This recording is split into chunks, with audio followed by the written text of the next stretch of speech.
ئەم کاتتان باش من کامەران حاجی عومەر لەگەڵ هاوکارانم لە باسی ڕۆژ ئەم جارە بە دوواداچوون دەکەین لەسەر پرۆژەی چاکسازی لە نێو هەرێمی کوردستان هەوڵ دەدەین بزانین گەورەترین فراکسیۆن لە نێو پەرلەمانی کوردستان کە پارتی دیموکراتی کوردستانە سەبارەت بە پرۆژەی چاکسازی لە 4 ساڵی داهاتوودا چی دەکات دەمانەوێت بزانین دەستەی دەستپاکی لە نێو هەرێمی کوردستان تاوەکو ئێستا بۆ پرۆژەی چاکسازی و چاکسازیکردن لە دام و دەستگاکانی حکوومەت چی کردووە دیوانی چاودێری دارایی هەرێمی کوردستان سەبارەت بە چاکسازی ئەوان لەلایەن خۆیانەوە پێویستیان بە چیە و پێویستە چی بکرێت لەگەڵمان بن. پێتان وایە کوردستان پێویستی بە چاکسازی هەبێ؟ بەڵێ بستەبت پێویستە کوردستان چاکسازی بکرێت بۆ هەموو هەم کاروبارەکان هەموو ئەو دام دەستگانێک کە سەر بە حکومەت هەرێمی کوردستانن گەندەڵی نەمێنێت ئەو بندوارانەی کە مەسئولی وا هەیە چ کەسێ بندوارە و نیوە موچەکانی لۆ خۆی دەبا کەسێ داوام ناکە لە ماڵەوەیە پارەکەس دەستۆ پێش دەکە ماڵی بۆی دانەدرێت پێویستە ئەو شتانە بن بڕۆکرێت نەمێنێ لە کوردستان. ئەوە دەڵێ پێویست دەکە بەڵام ئەو توانای هەیە کە لە کوردستان چاکسازی بکرێت چاکسازی خۆی دەبێت لە بناغەوە بکرێتن بۆ نمونە یعنی ئەو گەندەڵی و ئەو ئەوانەی کە دەکرێتن پێویستە لە بناغەوە هەمووی وەک پیازێکی پاکراوە لێ بکەن هەمووی پاک بکەنەوە پێ دوای نییە کارێکی قورس بێ لە بناغەوە کارێکی قورسە بەڵام دەبێت کاری لەسەر بکرێت چونکە ئەوە حکوومەتی کوردی چەند ساڵێکە دەسەڵات دەکات. سەبارەت بە چاکسازی هەنگاوی زۆر باش نراوە ئینشاڵڵا لە حکوومەتی داهاتوو هەنگاوی باشتریش دەنرێ ئاسۆیەکی ڕوون لەبەر پێشمانە. چی کراوە لە چاکسازی؟ وەڵاهی ئەو سێ سارێک کە ببرێن تووشی قەیران بووین حکوومەتی هەرێم توانی بە شێوەیەکی زۆر باش ئیدارەی وەزعەکە بکاتن. ئەمە ئیدارەیە چاکسازی ئەو برادەرە ئەو برادەڕە دەبێت لە تەواوی دام و دەستگا. بەڵێ لەگەرتم ئەم شەمان ڕام هەیە دەبێت لە تەواوی دام و دەستگاکانی حکوومەت چاکسازی بکرێت وەک گوتم ئاسۆیەکی ڕوون هەیە ئینشاءڵڵا لە حکوومەتی داهاتوو چاکسازی ڕیشەیە بێت. بەڵێ ئێوە گەشت بینن لە داهاتوو؟ نەخێر گەشت بینیمە چونکە هەموو کات لە کاتی بانگەشەکان دیارە کاتی کە دێن قسە دەکەن ئێمە ئەوها دەکەین دواتری شتەگنە چەند ساڵە نەماندیت ئێستاش نبینی وەکو مەسەلە چ کوردی ئێ پەندە چ کوردیە دەڵێ لەگە بچێ نەبی لەگەڵ بەربووکیش نابێتن وە بزانم شتێکی ئەو هاالەیە نازانم بڕوان ناکەم. بڕوات بەوە هەیە کە ئیرادەیەک هەبی لە کوردستان بیەوێت چاکسازی وەڵا ئەگەر هەوڵدن هەیە بەکان ڕاستگۆن لەسەر دروشمەکانیان کە دەڵێ دەمانەوێت چاکسازی باوەڕم نییە ئەی سەبارەت بە حکوومەتی داهاتوو گەشتبینی کە دەڵێ من بەرنامەی کارم یەکەم هەنگاوم چاکسازیە وەڵا تقریبا گەشتبینی تقریبا چ بکرێ باشە پێویستە هەوڵ بدرێ نەخێر هیچ یعنی نەماندیتێ هیچ چاکسازێک بکرێ گرینگە لە چ بوارێک چاکسازی لە باری پەروەەردە ینی منهەجی باش ئەو منهەجانە هەندێک سەقەتن لە بواری تەندروستیش ئەگەر دەستەڵاتت هەبێ چی بکەی یعنی چی دەکەی یەکەم هەنگاوت بۆ چاکسازی لە چێوە دەست پێ دەکەی لە منداڵ لە ژن لە پێشمەرگا وەڵای یەکەم هەنگاو لە ئافرەت چونکە ئافرەت مافی خوراوە حەق خوراوە. باشە داواکاری چێ لە حکوومەتی داهاتوو چی بکات؟ وەڵاهی ئەوەی باش بیلۆ میلەتەکەیان بکەن زۆر لایەن هەنە کە شتی زۆر باشیان هەیە هەمویان دەست لە ناو دەست هەمووی شەچی باش دەڵێ یەکەم کار دەبێ مافی ئافرەت زیاتر دابین بکرێت تۆ دەڵێ چییە؟ ئەگەر دەستەڵاتت هەبی لە چیەوە دەست پێ دەکەی بۆ چاکسازی؟ بۆ چاکسازی ئاوەدانی شارەکەم هەموو شارەکان کە شتەشی زۆر یانی لەلام گرینگە.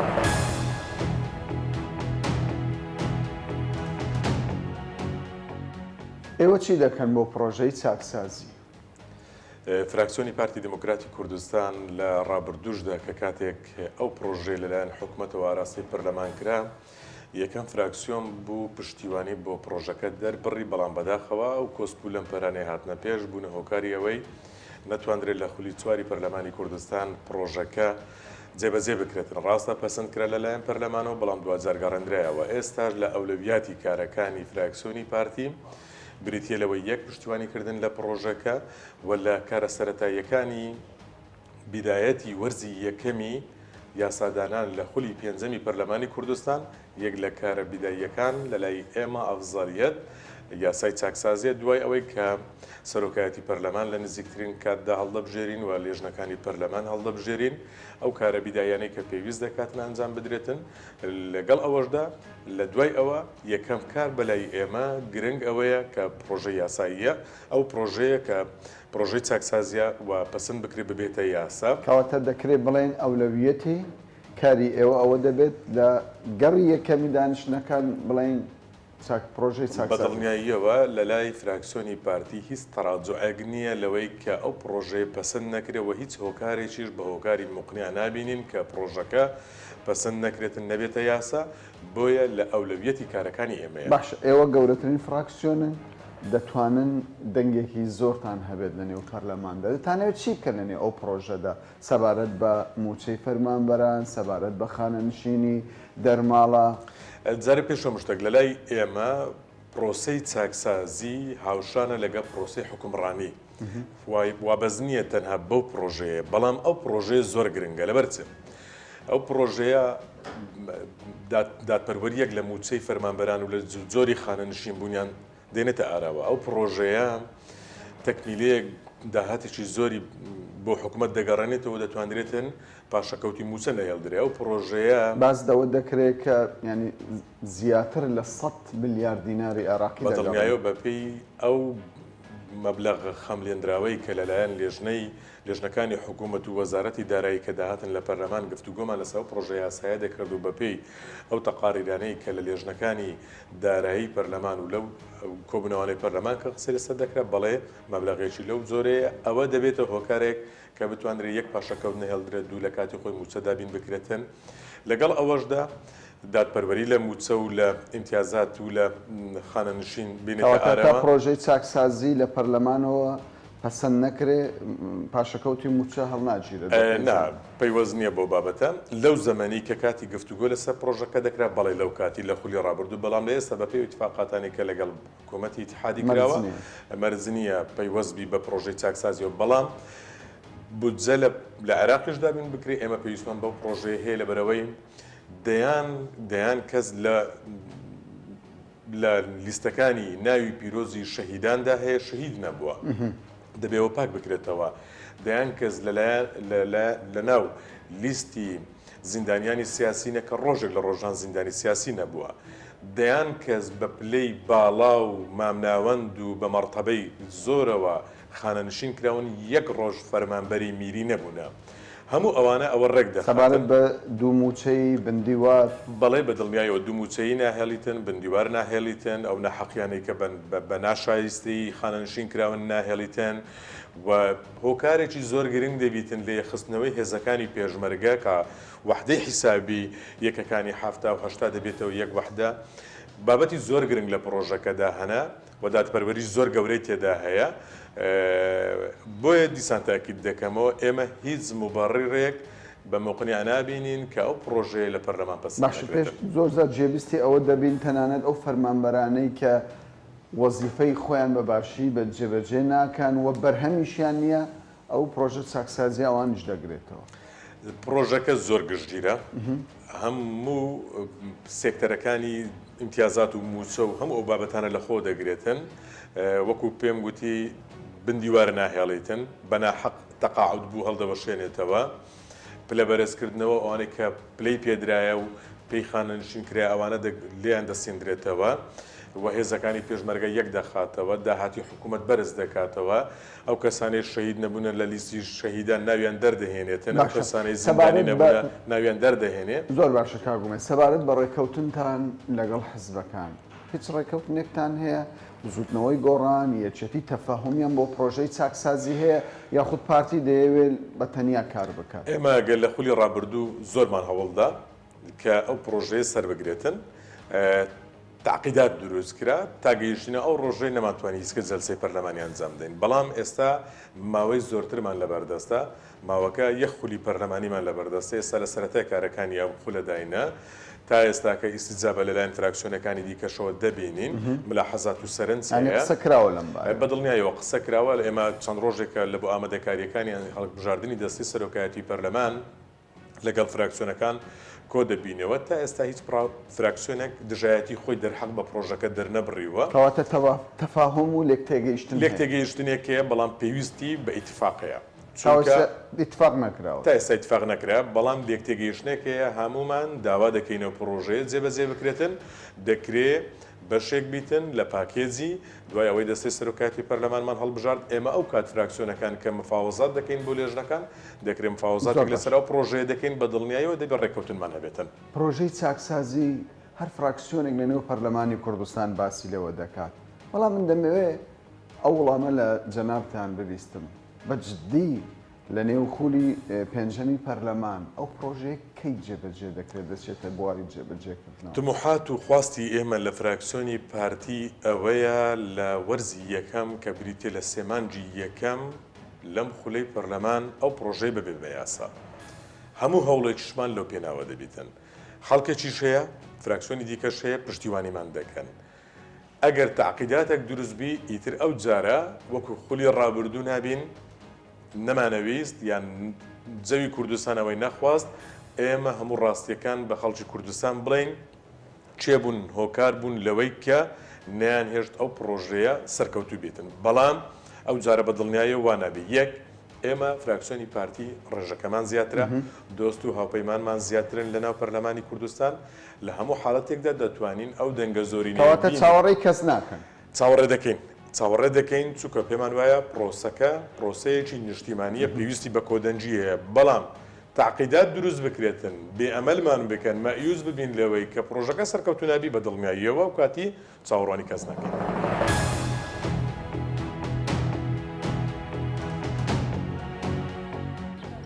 پێتان وایە دەبیت چاکسازی لە دام و دەستگاکانی حکوومەت لە چ بوارێکدا بکرێت؟ بەڕای من لە سیستەمی خوێندندا خوێندن؟ بەڵێ بۆ؟ یعنی وەکو وڵاتانی کە ئەمەش پێشکەوتوو بین لە سیستەمی خوێندن پەرە بە سیستەمی خوێندن بدرێ لە هەموو بوارەکاندا لە کۆلێژ بگرە لە پەیمانگا لە ئامادەیەکان باشە بەڵگەی چی تێکە منهەج خراپ بێت لە زانکۆ پەیمانگاکان؟ بەڵگەم ئەوەیە تەڵەبە هەیە لە بەشێکی مەسەلەن تەخەڕوجی کردیا هیچ شتێک لە بەشەکەی خۆی نازانیتن دەست هیچ شتێک فێر نەبووە ئەوەی دەخینیتن زۆر فەرقی هەیە لەگەر عملیەکەی بۆ حکوومەتی داهات و گەشتبینی حکوومەت بتوانێت چاکسازی لە بوارەکان بک بەتایبەت لە بواری خوێندن والله تا ڕادێک گەشت بینم ئینشاڵا چاکسازیش دەکرێتەوە زیاتر گرنگی بە کەرتی پەروەردە بدرێتن چاکسازی زەرورە بۆ کۆمەڵگەی ئێمە زەرورە بەڵام هیچ کاتێک ئومێدم پێ نییە لە چ بوارێک چاکسازی کرێ باشە لە کوردستان بەڕاستی گەشتبینم لە حکوومەتی ئایندە چاکسازی لە هەموو سێکتەرەکان دەکرێت بە هۆکاریەوە ئێمە ئێستا بەرپرسەکان گەیشتوتنە ئەو قەناعەتەی کە لە هەرێمی کوردستان پێویستی بە چاکسازی ڕیشەی هەیە لە هەموو سێکتەرەکان بۆیش من گەشتبینم لە کابینەی داهاتوو چاکسازی زۆر گەورە دەکرێت و بە قازانجی یەکەم بە قازانجی هاوڵاتی دەگەڕێتەوە.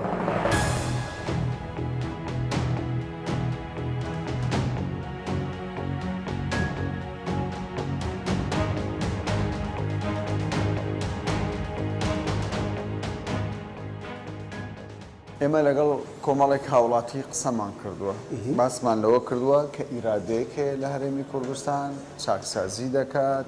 گەندەڵی بنەبڕ دەکات و هەوڵ دەدات گەندەڵی دیاردەی گەندەڵی لە هەرێمی کوردستان کەم بکاتەوە زۆرینەی خەڵق قەنەعەتیان وایە ئەو ئیرادەیە نییە ئەوەی کە هەیە شکلیە لەم قۆناغەدا پێم وایە چاکسازی بۆتە ضرورەتێک زۆر لە قۆناغی ڕابردووش پێویستتر چونکە چیتر ناتوانرێ بۆ شێوە فۆرمە کۆنا بەڕاستی پەرە بە حکومڕانیشی تەندروست بدەی پەرە بۆ بدەی کە تۆ حکومەت لە هەموو وڵاتان تەنها یەک پێناسەیە کە حکومەتێکی خزمەت گوزارە لەبەرەوە عێراق و کوردستان بەدەست کێشێکی زۆر گەورە دەناڵێن کە گەندەڵیە بەڵێ ئێمە لە زۆر بلایەنەوە لە عێراق باشترین بەڵام باشترین معناوێنە گەندەڵیمان تێدانیە و گەندەڵیش لە کوردستان هەڕەشە نییە بەڵام لە هەندێک بوارە ڕەنگە ئەمە باشتر بین تیمارە بواری هەندێک مەسائلی کۆنی حکوومەتی عێراق و دامەزراوە ئیمکانات و ئەوانەوان ئەگەر بچنە پرۆسەکە لە ئێمە باشتر بن بەڵام تاوەکو ئێستا هاوڵاتی بە شێوەیەکی فعلی یعنی شتێکی وەرنەگرتووە کە بەڕاست لە کوردستان هەوڵێکی جددی هەیە ئیرادەیەکی جددی هەیە لەگەڵ ئەوەی بەرپرسانی باڵای هەرێمیش چەند جارێک دووپاتیان لەوە کردوتەوە کە کار دەکەن گەندەڵی لە هەرێمی کوردستان ئەگە بنە بڕیش نەکرێ بەڵام کەمی بکەنەوە. کاک کامران تۆ ئەگە باس دەستی دەستپاچی دەکەوە ڕەنگە با ئێمە بەتمانین باسی خۆمان بکەین لە وەڵامی پرسیاریەکەم باسی سوورت گشتەکەم کرد بەڵێ دەستگاکانیشی خۆیان دەکەین دەستپاچیشی خۆی دەکات کە تازەترین دەستگایە دیوانی چاودێریشی خۆی دەکات وردبینی لە لیست و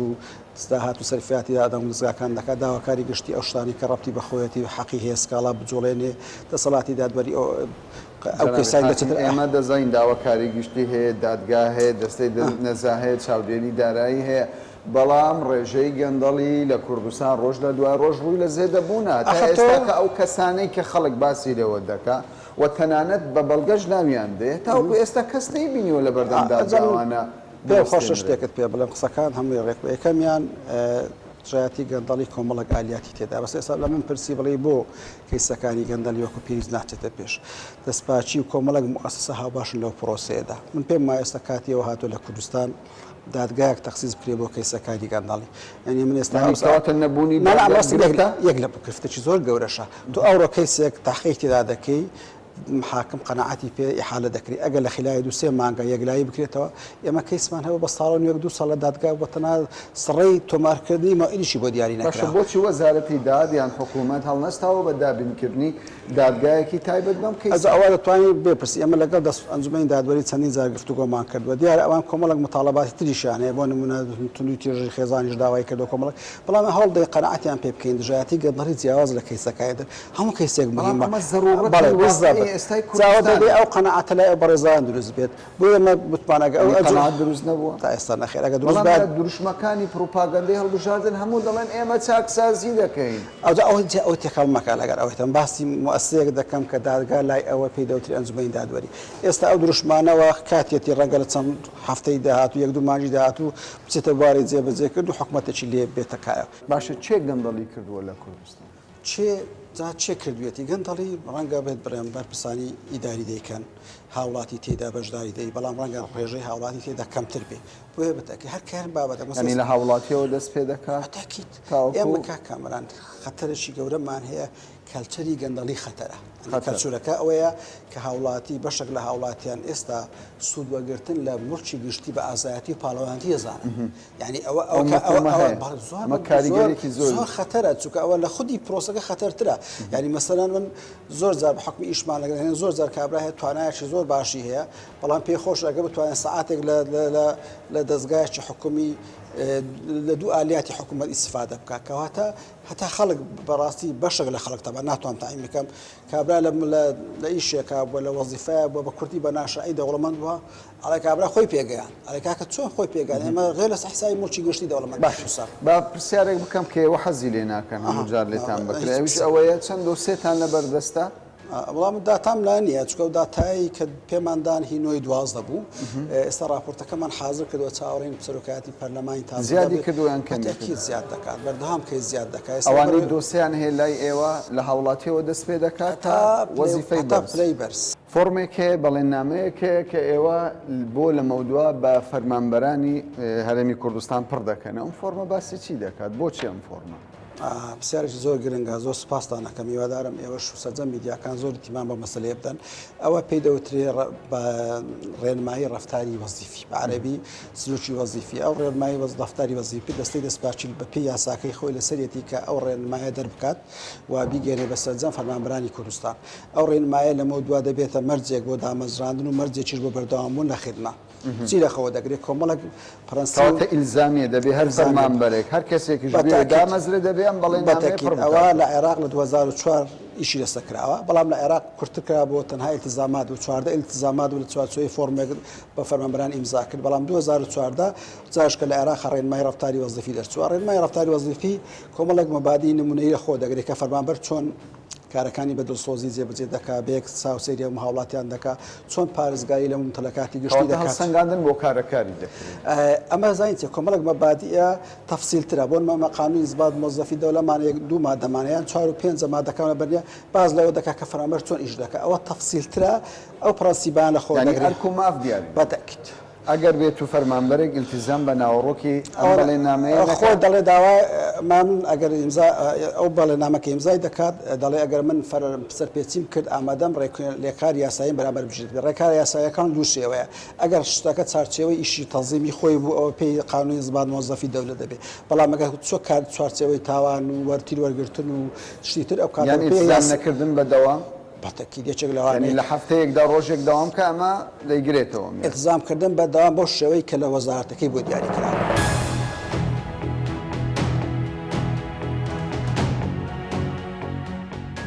سەبارەت بە چاکسازی لە هەرێمی کوردستان بەڵێ پێ دوایە کامە حەزب زۆر جددیە چاکسازی بکە بەخوا بەڕاستی یەکێتی پارتی لە دوونە بەس حزبەکانی دیکە لێ ناگەڕێ حزبەکانی تر بەڵێ ئەرە وەڵڵا فرە حیزبی ئێستا هەر کاکە دەڵ بۆ من ئەگە پارتی یەکێتی بێ زارە هەر پارتی یەکێتی 50 وڵای ئایمانم بەسێزا حیزبەکان پیا بوو نەوەی نوێ و گۆڕانە و نادەم بزوتنەوەی و کۆمەڵە یان تۆ ڕخنا لە حزبەکانی تر زۆر پارتی پێ باشە بە دەرەزەیەک پارتی دەرەزە دوو یەکێتی دەرەجە ئەرە وەڵڵا پێویستە چاکسازی لە چی بکرێت وڵایی میلەت چی بوێ معیشەت خۆش بێ و خەڵک گوزارانی خۆش بێ و ویستە کوردستان لە چ ڕێکەوە چاکسازی بکە وڵی هەلە بیدیاتێتە ئاخیری وەک یەکەم شت وەک لە بواری پەروەردە یەکەمین شتا کە دەبی چاکساز تێدا بکەین ئەگە پەروەردەکەمان ناو نەبی سبەی دوو ڕۆژەی نوێمان کە دێتە سەدنیا بەڕاستی بگرە خراپتریش دەبی لەو ڕوو باشە پارتی دەڵێ وەکو براوەی هەڵبژاردن و گەورەترین فراکسیۆن دەڵێ لە 4 ساڵی داهاتوودا چاکسازی دەکەم پێ دوایە پارتی بەتەنیا پێ بکریان پێویستی بە وڵی ئەو قسە دووبارەیە چەندجاریکەش جێما لە قسانەوە بەزە من لەوەتی مندارم هەر بە فکرم لێدنێ و سار چادەبی ئەو هەڵبژاردنەی بێ چادەبی بەزەو دەمایەوە قسەکە دەکرێت نازانم ناکرێت چاکسازی وڵی یەکەدە هیچ شتێک زەحمەت نییە وەچی ئینسان بتانی تیارە دروستکە بتانی بینا دروستکە دەتانی چاکسازی بکات لە هەر بوارەی ژیان کە پێویست بکات لەگەڵەوەی چاکسازی لەگەڵەوە چاکسازی بکرێت لە کوردستان بۆ هەموو خەرک باشە لە چ بوارێک چاکسازی پێویست لە هەموو شتێکەوە پێویستیمان بە هەموو پێویستیمان بە هەموو بوارێکە نەکەرەوە بواری کشت و کاڵە بواری ئابوووریە هەموو بوارێکە چاکسازی بکرێت بۆ هەموو تاچی کوردستان بۆ هەموو لایەکی باشە.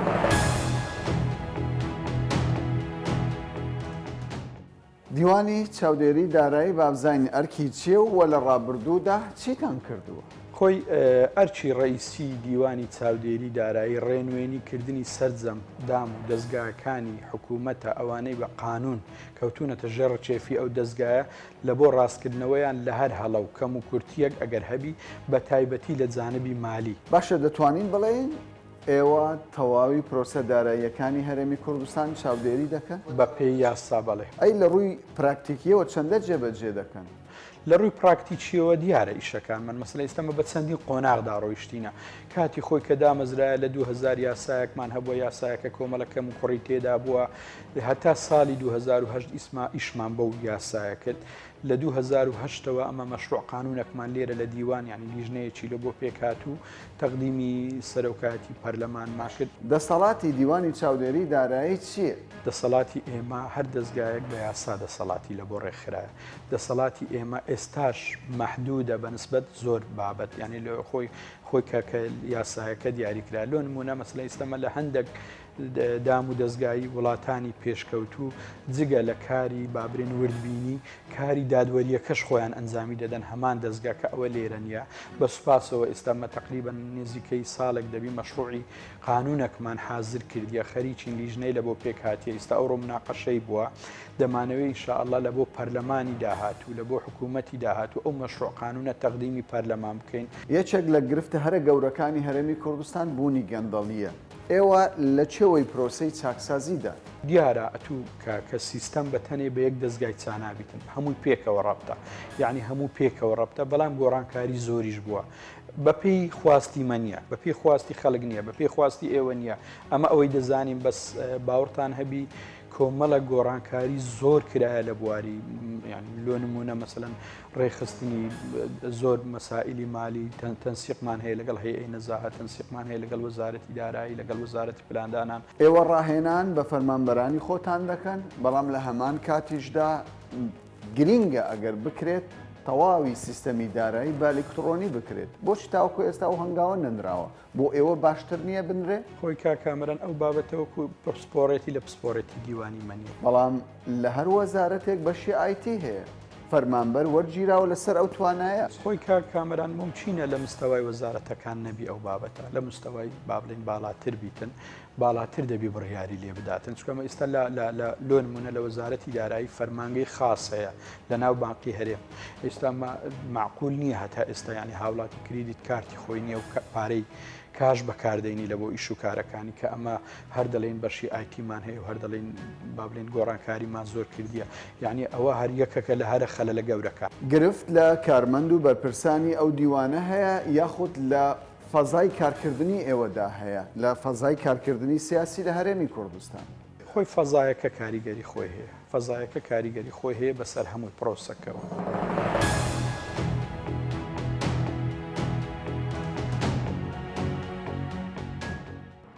پارتی دەڵێت لە وەرزی یەکەمی دانیشتنی پەرلەمانی کوردستان پرۆژەی چاکسازی پەسەند دەکەین و لەم بوارەشدا هیچ پاشەکشەیەک ناکەین.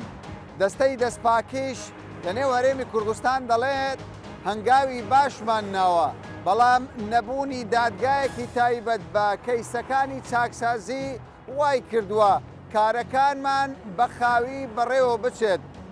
دیوانی چاودێری داراییش دەڵێت یاسای باش لە نێو هەرێمی کوردستان هەیە سەبارەت بە چاکسازی بەڵام فەزای جێبەجێکردنی ئەو یاسایە لە دەستەڵاتی دیوانی چاودێری دارایی نییە و پێویستە حکوومەتی داهاتوو هیممەتی تەواو بکات تاوەکو چاکسازی لە نێو هەرێمی کوردستان و لە دام و دەستگاکانی حکوومەت بێتە بواری جێبەجێکردن تا بابەتێکی دیکە و باسێکی دیکە بەخواتان دەست پێێت.